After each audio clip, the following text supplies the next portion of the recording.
If George Karl loses last night's game, if John Beilein loses last night's game, if Eric Spoelstra loses last night's game, the guys that some people have it out for, some people have never given credit to, that's an awful, awful, awful loss.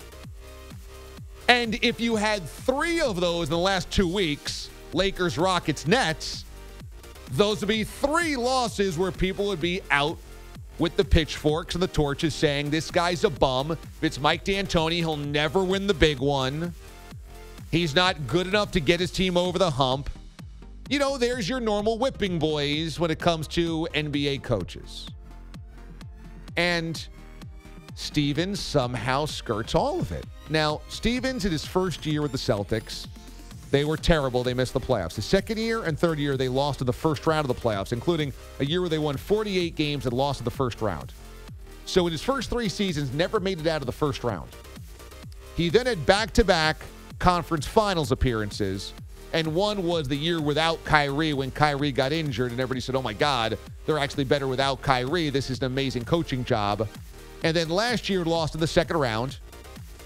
And this year, I don't know. Maybe they end up being dangerous, but they have had a series of losses which make you believe that maybe the Celtics aren't very dangerous because they can't actually beat those good teams when it matters most in those types of games.